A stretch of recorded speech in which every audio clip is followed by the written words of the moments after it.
I have been having a hard time trying to stay away from all things Megan. Because you know how it is. They always pull me back in. They begin popping up in my timeline, and I wonder: is it really possible for Megan to embarrass herself any further? Because it's not only herself. You know that Netflix is in total meltdown of what are they going to do with the Duchess and the contract. But now we have things like this. Former Vanity Fair editor slams Meghan Markle's Netflix show, says Duchess has unerring instinct for getting it wrong. And this is, again, it's like every single outlet from Vanity Fair to the cut. The cut itself, the cut, remember the cut? The cut that was like, they tried to do that interview with Meghan. I don't know if the cut was that interview that was kind of passive aggressive towards the Duchess. How dare them? But it was fun at the same time. This is the thing with this kind of stuff. Sometimes it's not as fun, especially when it includes death threats, like in this case.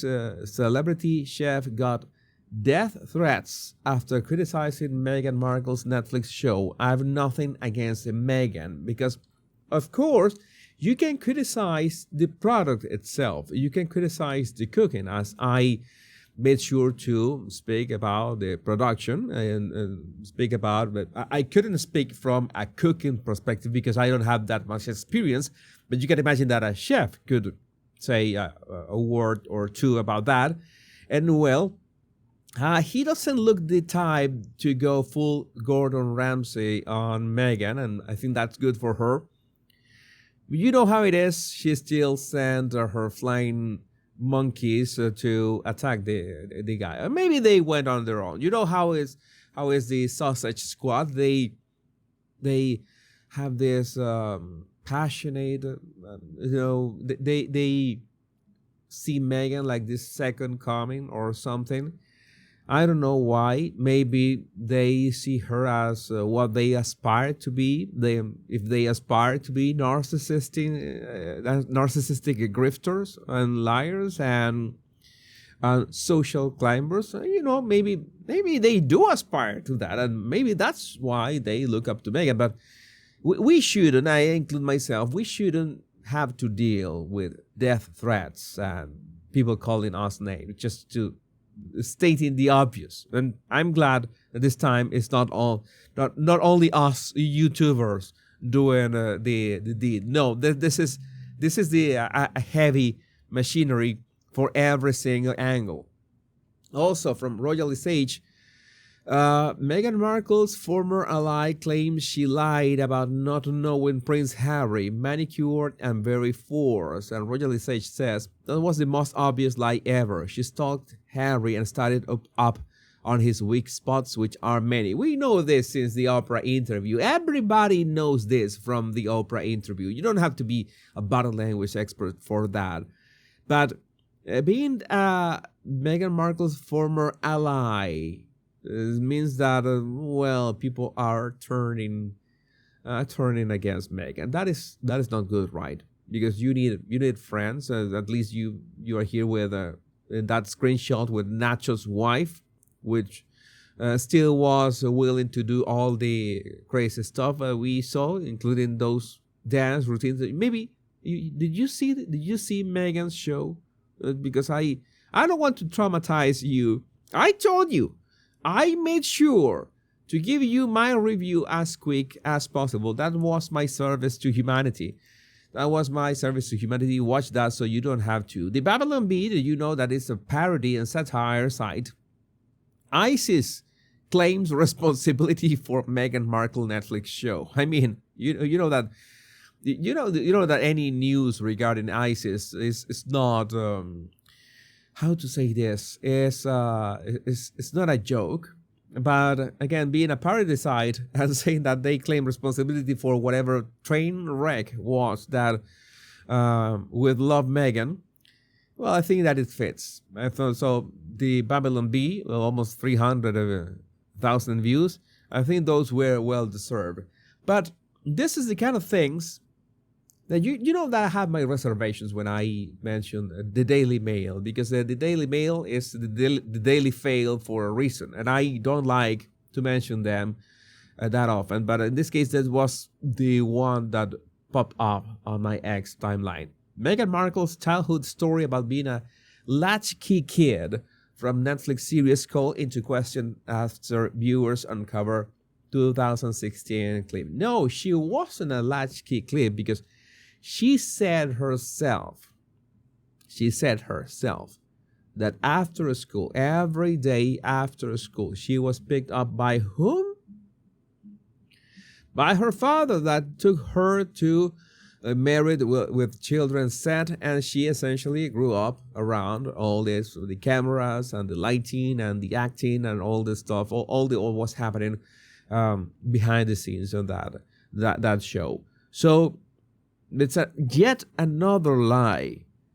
How can you? This is my question. I don't know. How can you keep getting away with this sort of stuff? I mean, it takes. This is what confirms that Meghan Markle is not an intelligent woman, because anybody who lies the way Meghan Markle does needs at least the memory to keep track of your lies, to keep track of your story. You should have crafted your story the way that you crafted that shrine of Diana in your room. You should have crafted your story and, memorized your parts. Like you craft your script and memorize your script. Maybe if you were an she was an actress indeed. She was an actress. So maybe she could have written, her whole story from beginning to end. She should have written those memoirs. She had those personal memoirs for herself, and then memorize it word for word.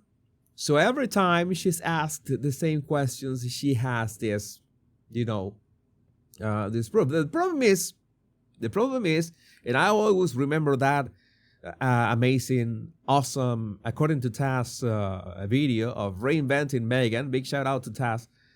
Reinventing Meghan, I remember that video. She has reinvented herself so many times that it's hard to keep track of all the reinventions. It's every time you reinvent yourself, you're gonna tell a different story. And this is essentially the latest reinvention. As I don't know how you call.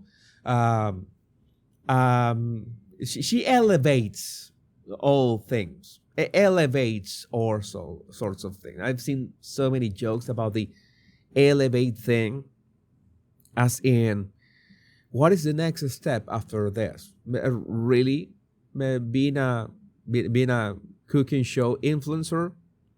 I think that the most outrageous thing is that the next step, the next reinvention has to come, and very fast, because it's obvious that this didn't work, and we still need to watch, or Netflix needs to release that second season sometime, because, well, in one way or another, I need to show you this as well. I'm going to do this in real time while I record this video. Somebody posted this wax figures in the internet. I needed to show you this.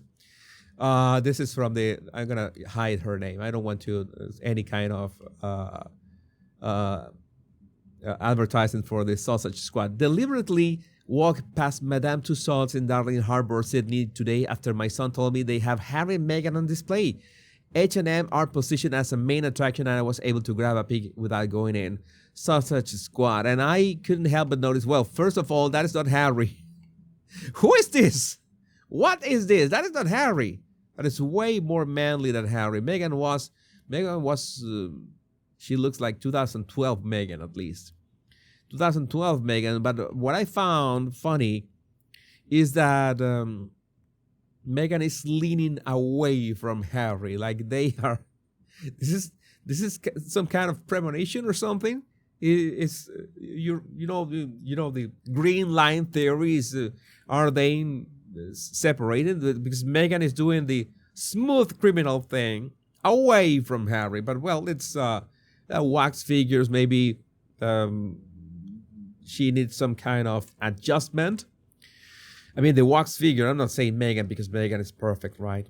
You know, Meghan is perfect in every single way. And we can make fun of Meghan so many times as long as we stay in the lines of what she's doing, because we are not making up anything here. We are not making, you know that in this channel, I am not with, long ago, I'm not with any conspiracies. I've never been with any conspiracies. I just call the shots as I see them. And what I see is that Meghan, the next reinvention of Meghan is coming, and it's coming fast. So let's find out what is going to be of that. But well, I would like to know what you think about this in the comments. My name is Jesus Enrique Rosas. I'm the Royal Rogue. Much love and bliss.